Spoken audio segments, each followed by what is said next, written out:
Hey guys, how's it going? Welcome back. Third part of the video series where we are checking out the Scheps Omni Channel by Waves, and we are going through a full mix what I did using this plugin. In the first video, we were listening to the mix, plugin on and plugins off, so we can have a nice comparison what it sounds like, the finished mix. If you haven't checked that video, I'm going to put a link in the description. And in the second video, the second part, I was walking you guys through the drums. So I showed the drum processing. If you haven't seen that video also, you can find the link in the description. And this is the third part where we are going to go through the bass. Actually, it's pretty straightforward, so it's not going to be that long, hopefully, than the others. Let's jump right in. As you can see, I have two bass tracks. So usually what I do when I mix a bass, I duplicate the DI or the bass sound, and one of them is going to be responsible for the low end, and the other is going to be kind of the fizzy and high amp sound. And I just blend those two together. But in this case, when I got the multi-tracks, it was labeled as bass and bass smash. But quite frankly, I couldn't see or hear any difference. So I was like, okay. The thing is, this bass, if I bypass the plugin and just play it as it is, like this.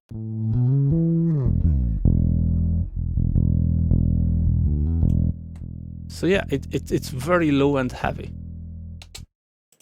So I was like, I can't really make any buzz or fuzz track using this because this one is the same.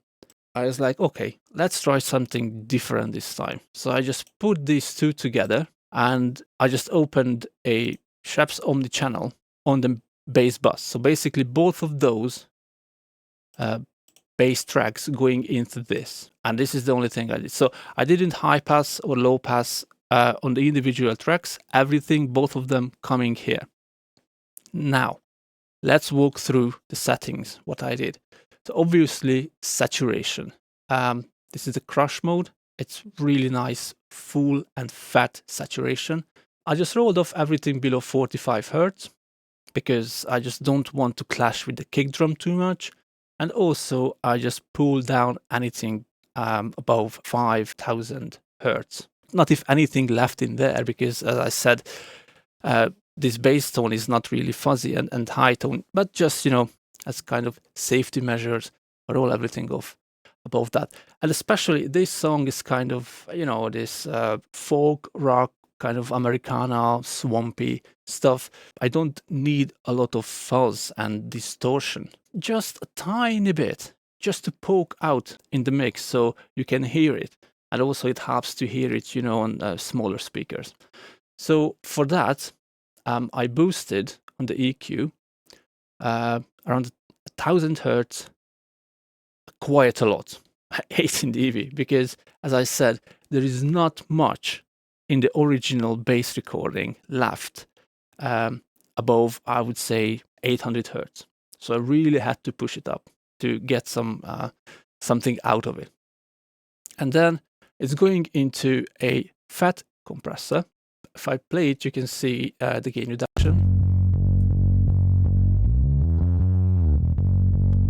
Yeah, 3 to 6, it depends.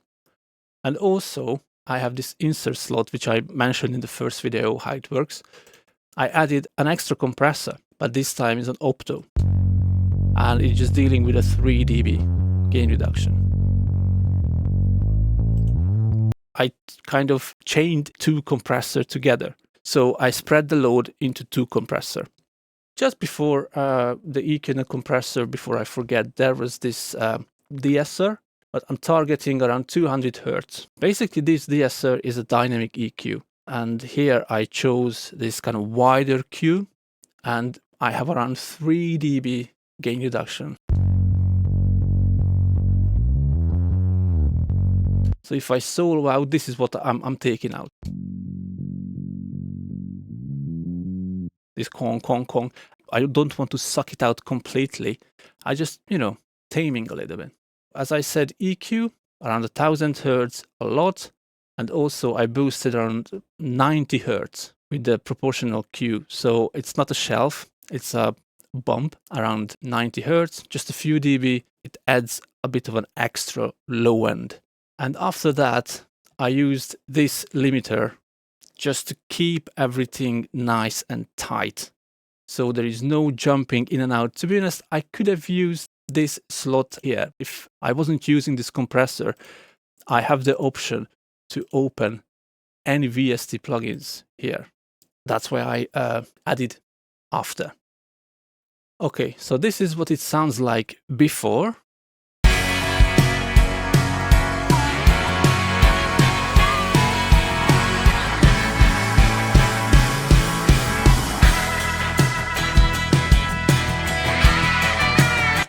Okay, and also I want you to pay attention to this meter that is jumping up and down. It's like 6 or 8 dB difference between the loudest and the quietest peaks. Just watch this when the plugin is disabled. Watch this.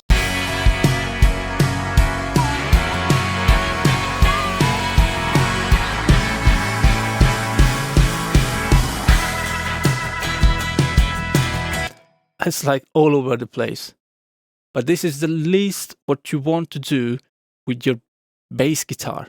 What you really want to do with your bass guitar is to lock it down, make it fat, consistent, like just a massive solid foundation, so the rest of the mix and the rest of the instruments can rest on it. All right, so when I engage the plugin, watch the meter, and also you can hear it, what it does.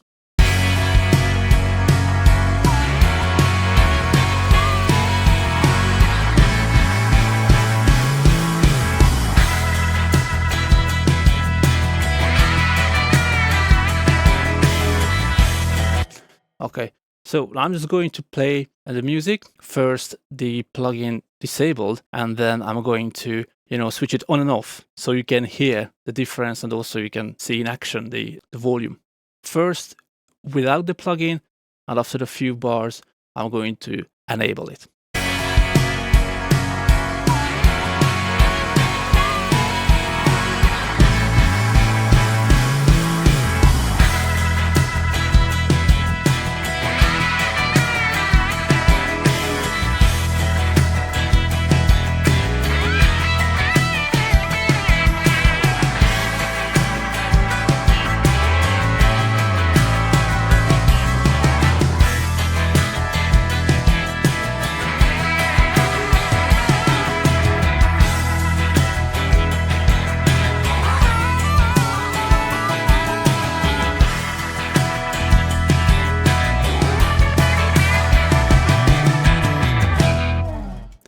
You can hear it, just everything gets so full and so fat.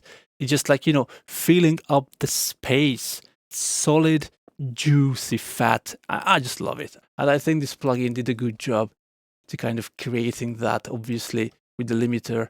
Yeah, so it was that easy, actually. So there is not much to say about the bass guitar, to be honest. Obviously, I muted the vocals because I wanted you guys to hear the bass a bit better. But let's put the vocal back and just let's roll it again so we can hear what it does when the full mix is on. Okay, so I start off and I'm going to switch it on after a few bars. So here we go.